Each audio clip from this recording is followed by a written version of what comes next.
네, 귀한 찬양 감사합니다.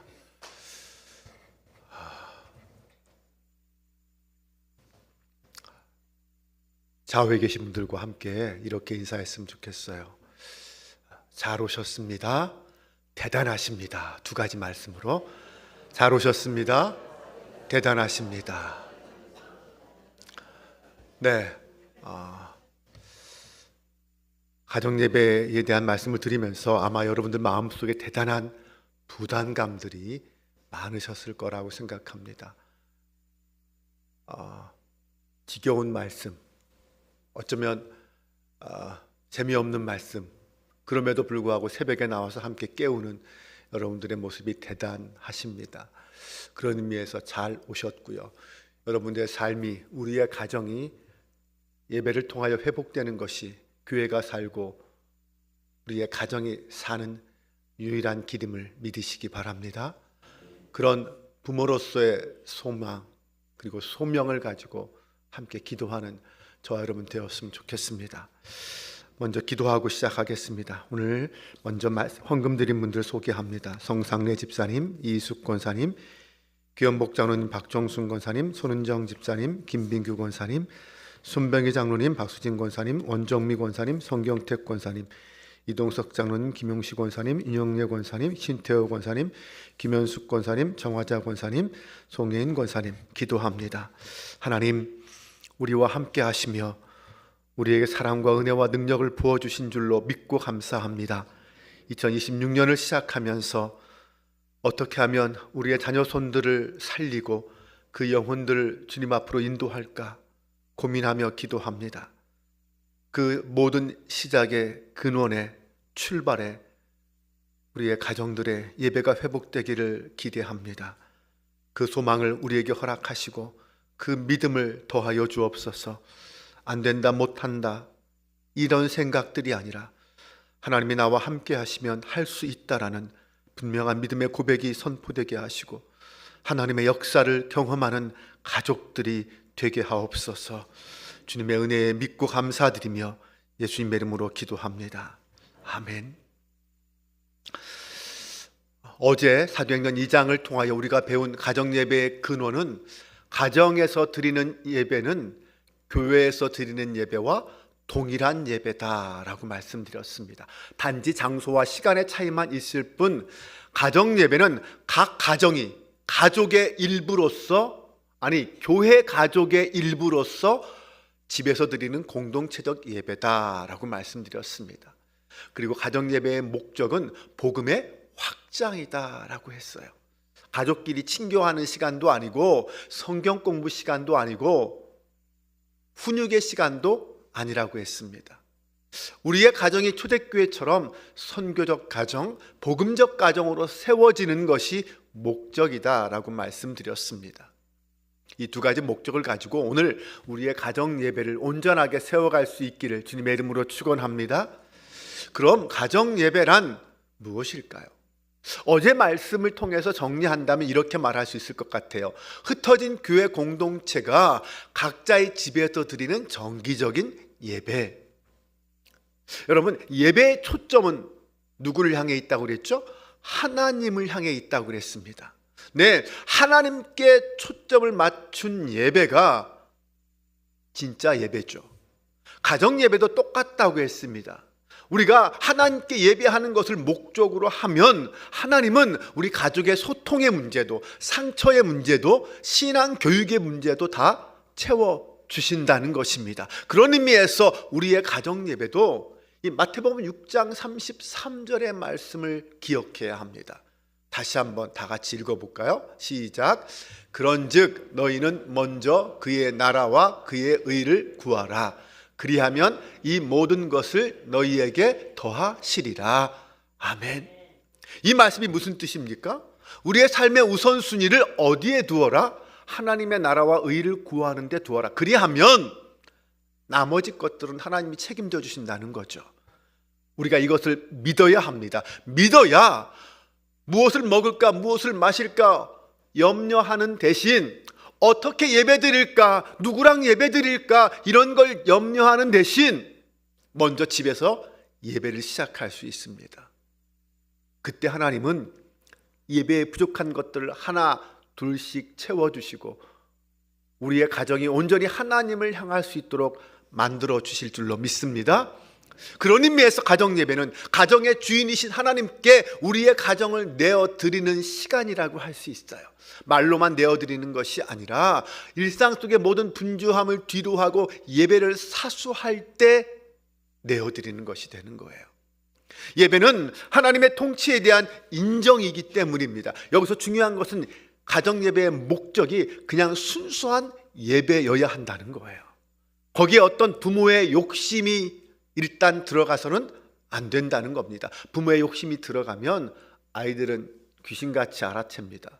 그리고 예배가 예배답지 못하게 된다는 거죠.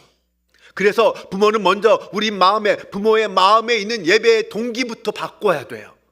순수한 예배라는 것으로 바뀌어야 합니다.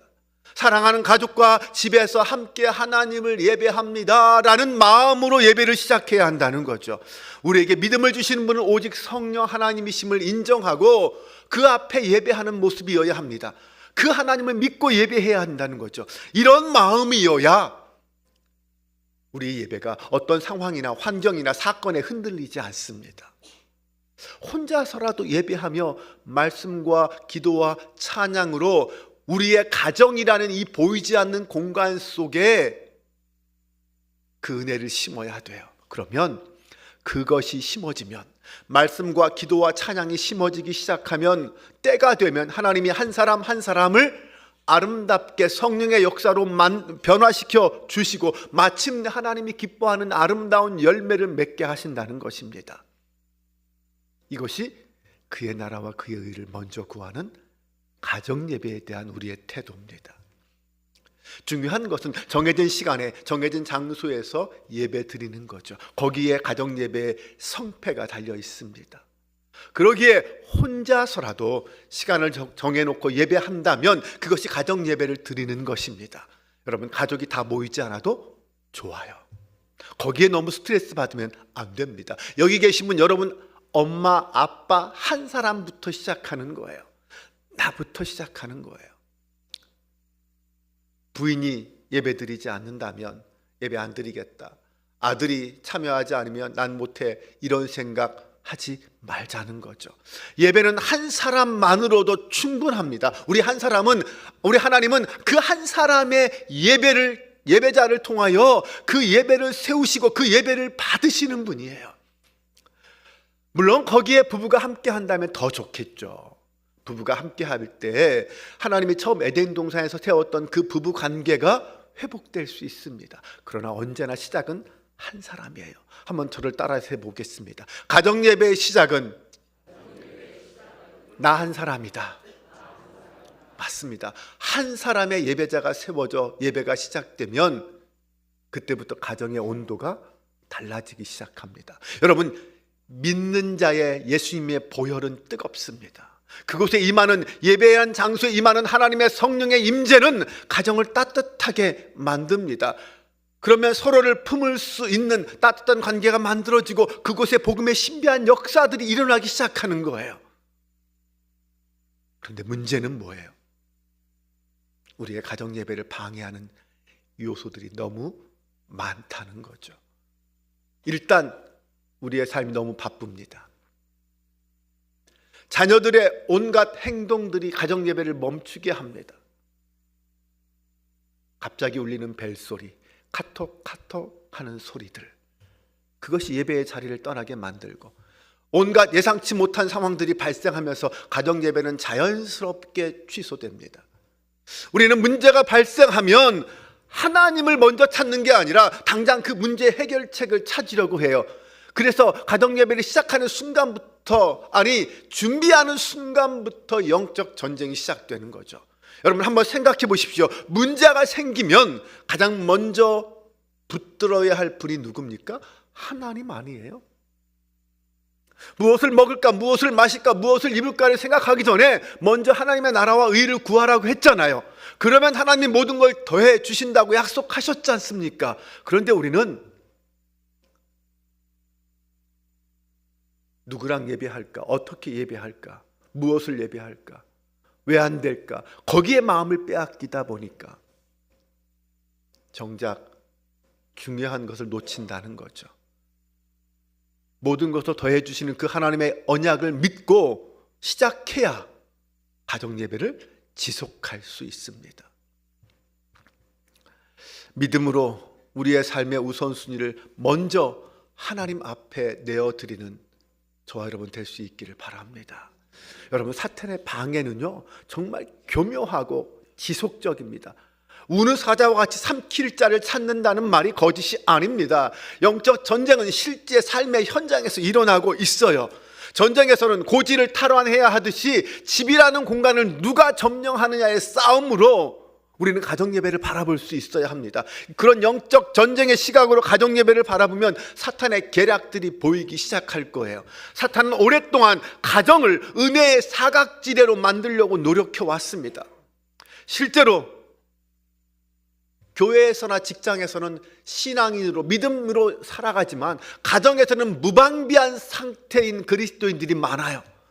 자기도 모르게 형성된 집에서의 행동 습관들이 가족들의 마음을 상처를 주고 건조하게 만드는 그런 일들이 벌어지고 있어요. 밖에서는 정말 온유한 우리 아빠가 집에만 들어오면 엄해집니다. 이웃에게는 그렇게 친절한 우리 엄마가 가족들에게는 냉랭해요. 밖에서는 친구들과 대화가 끊이지 않는 그 자녀가 집에서는 방문을 걸어 잠깁니다. 율법적 사고로는 그걸로 가족들을 재단한다면, 그렇게 평가한다면 우리의 말과 행동과 표정은 점점 거칠어질 거예요. 이유가 무엇입니까? 사탄이 보이지 않는 가정 문화를 통하여 가족의 하나됨을 깨트리기 때문입니다. 여러분, 가정 예배는 영적 전쟁의 최전선입니다. 우리의 가정을 예배로 채우지 않으면, 의도적으로 복음적인 가정 문화를 만들어가지 않으면 사탄은 여지없이 우리의 가정을 깨뜨립니다. 지금 이 시대 깨진 가정들을 보십시오. 죽지 못해 사랑했던, 아니 정말 죽기까지 사랑했던 부부가 원수가 됩니다. 서로 수많은 상처를 주고받으며 절규하죠. 부모들은 위선과 아집에 사로잡혀서 자녀의 신앙과 인격을 무너뜨립니다.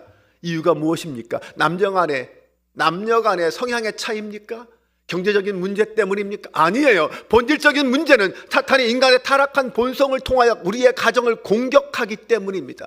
그래서 우리는 먼저 이 사탄의 전략을 알아야 합니다. 그래야 대응할 수 있는 거죠. 그럼 사탄의 첫 번째 전략은 무엇일까요? 가정 예배를 어렵게 느끼도록 만드는 겁니다. 기억하세요. 사탄의 첫 번째 전략, 가정 예배를 어렵게 만들도록 느끼는 거예요. 부모들이 말합니다. 어떻게 해야 할지 모르겠어요. 한 번도 해본 적 없어요. 나는 성경 지식이 부족해서 못합니다. 우리 애들은 가정 예배를 싫어할 거예요. 조금 여유가 생기면 시작하겠습니다. 지금은 너무 바빠요. 애들이 공부하느라 너무 지쳤어요. 직장에서 일하고 오면 너무 피곤해요. 밥 먹고 나면 9시예요. 이런 생각들을 하게 하고 이런 말들을 하게 만들죠. 이런 다양한 이유로 가정예배의 높은 벽이 만들어지는 거예요. 그러면 우리는 자신도 모르게 학습된 무기력에 빠져서 시도조차 하지 못합니다. 물론 실제로 우리는 너무 바쁩니다. 부모도 자녀도 너무 바쁘죠. 치열한 경쟁의 굴레 속에서 살아가고 있습니다. 그러다 보니 한자리에서 모이기가 너무 힘들어요. 특히 가정예배를 원하지 않는 배우자나 자녀가 있으면 더욱 어렵죠. 믿지 않는 남편 너무 힘들죠. 예배를 드리려고 시도하다 보면, 그럼에도 불구하고 시작하려고 하다 보면 협조하지 않는 가족들 때문에 내가 먼저 상처받아요. 참다 보면 점점 목소리가 커집니다. 그러다 보면 한 번 모이기도 이렇게 힘든데 어떻게 정기적으로 예배 드릴 수 있을까라는 답답한 마음이 생깁니다. 여러분, 그럼에도 불구하고 우리는 시작해야 합니다. 말씀드렸죠. 시간이 안 맞으면 어떻게 하자고요? 나 혼자부터 시작하자. 그 마음이 일단 우리에게 있어야 합니다. 그런데 그 마음을 품지 못하면 끝까지 영원히 계속해서 실패할 수밖에 없어요. 언제까지나 무방비한 상태로 그 영적 전쟁에 우리 가정을 노출할 것입니까? 사랑하는 가족들이 사탄의 공격에서 무너지는 것을 그냥 지켜보고만 계실 것입니까? 여러분, 다른 방법은 없습니다. 영적 전쟁은 오직 예배로만 이길 수 있습니다. 무엇으로도 이길 수 없어요. 그럼에도 넘어야 할 산은 여전히 많죠. 실제로 가족이 함께 모여서 가정 예배를 지속하기는 어렵습니다. 우선은 왠지 어색함이 몰려오죠. 일단 한번 모였어도 어색하고 뻘쭘합니다. 왜 그럴까요? 우리들은 서로의 민낯을 너무 잘 알기 때문에 그래요. 아내의 민낯이 뭔지, 아버지의 민낯이 뭔지, 아버지의 부족함이 뭔지, 남편의 민낯을, 엄마의 실수를 우리는 너무나도 잘 알고 있어요. 방금 전까지 분노를 쏟아내던 그 입술로 찬양하고 기도하려니까 스스로 부끄러운 거죠. 거기에다가 설교까지 해야 된다고 하면 부담은 배가 될 수밖에 없습니다. 아이들도 알아요. 설교를 가장한 부모의 잔소리를 듣고 싶지 않아 합니다. 그냥 잠깐 참아주면 되는 의무적인 가정 예배를 드리느냐, 차라리 안 드리는 게 낫지 않느냐, 이런 생각도 들어요. 그러다 보면 어느 순간 가정 예배는 안 드리는 걸로 암묵적 합의에 이르게 됩니다. 저희도 많이 그런 경험을 한 것 같아요. 하루 이틀, 한 주, 두 주 지나다 보면 가정 예배는 옛날에 한번 했던 것이 되고 맙니다. 여기에도 사탄의 전략이 숨어 있습니다. 가정 예배를 어렵게 인식시키려는 1차적인 목표가 만약 실패한다면 사탄은 두 번째 전략을 세웁니다. 가정 예배를 포기하도록 유도하는 거예요. 처음부터 아예. 수많은 현실적인 문제들을 부각시켜서 예배의 마음을 빼앗아 버립니다. 때로는 부모 간에, 때로는 부부 간에, 자식 간에 갈등을 일으키고 모이고 싶은 마음조차 무너뜨리려고 합니다. 이전에 없었던 사건 사고가 일어나고요, 작은 일에 감정부터 상하고 폭발합니다. 여러분, 그건 우연이 아니에요. 사탄은 가정의 중요성을 너무나도 잘 알고 있습니다. 그래서 가정 예배를 드리는도 그냥 내버려 두지 않는다는 거예요.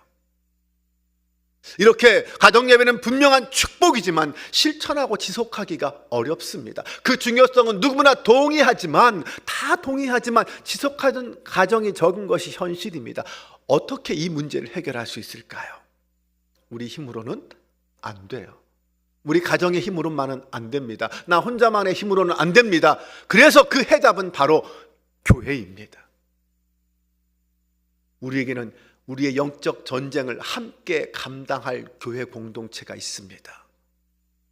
부모 홀로 영적 전쟁에 임하면 금방 쓰러집니다. 패배해요. 부모도 연약한 죄인이기 때문이죠. 교회는 영적 가족이 되어서 함께 믿음의 다음 세대를 키우는 공동체입니다. 그 중심에 예배가 있죠. 초대교회 성도들은요, 성전과 집에서 예배했습니다. 오늘 우리는 교회와 집에서 함께 예배해야 합니다. 교회에서 모여서 드리는 그 예배와 집에서 흩어져 드리는 그 예배를 함께 병행해야 한다는 거죠. 가정 예배를 흩어진 교회의 공동체적 예배로 설정해야 합니다.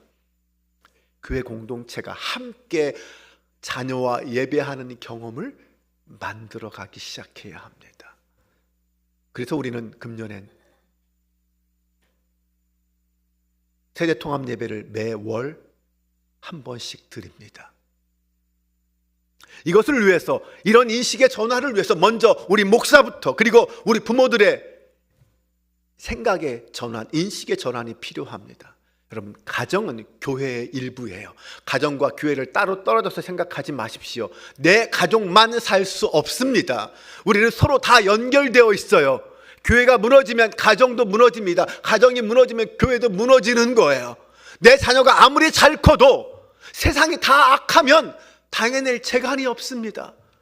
여러분, 교회 학교가 교회에서 사라지면 내 아이가 다닐 교회 학교가 없어진 거예요. 그 아이의 영혼을 책임질 선생님이 없는 거예요. 내 자녀를 믿음으로 키우는 방법은 우리 모두의 자녀를 믿음으로 키우는 것으로부터 시작됩니다. 내 자녀만을 위해서 기도하지 마세요. 내 손주만을 위해서 기도하지 마세요. 그래서 우리는 우리 교회에 속한 모든 아이들을 위해서 기도할 수밖에 없어요. 부모는 자신의 자녀를 제자 삼는 것으로는 부족합니다. 부모는 내 자녀만이 아니라 다음 세대 전체를 제자로 품어야 합니다. 이미 자녀를 다 키운 어른들도 같은 사명을 품고 함께 우리의 손주 손녀들을 위해 기도해야만 합니다. 그들 모두가 하나님의 교회의 성도들이잖아요. 어느 한 가정이 무너지면 그것으로 끝나는 게 아니라 그 영향이 다른 가정에까지 파급된다는 것입니다. 자녀 세대의 제자와는 우리 어른 세대, 우리 부모 세대가 함께 이루어야 할 문제입니다. 그렇게 인식해야만 합니다. 이런 교회와 가정의 합력이 함께 있어야 다음 세대를 제자로 키울 수 있습니다. 한쪽만의 노력으로는 불가능해요. 여러분, 교회는 일주일에 한두 시간 보내는 곳이에요. 삶의 대부분은 가정에서 이루어집니다. 그러기에 교회의 사역만으로는 한계가 있어요. 반면 가정은 자녀를 훈련시킬 전문성이 부족합니다. 부모는 분주한 삶에 지쳐서 세상의 유혹과 쉽게 타협하게 돼요. 그래서 교회와 가정이 함께 동역자가 되어야 합니다. 서로의 연약함을 채우며 함께 다음 세대를 키워야 한다는 거죠. 그 동역의 끝에 바로 가정 예배가 있습니다. 교회와 가정이 함께 예배하는 문화를 만드는 것이 우리의 믿음을 물려주는 가장 좋은 방법임을 믿으시기 바랍니다. 이제 내일은 가정 예배를 어떻게 시작할 것인지, 가정 예배의 설계도를 그리는 시간입니다. 과연 부모의 역할, 교회의 역할은 무엇인지 함께 나누게 될 것입니다. 우리 함께 찬양하고 기도합시다.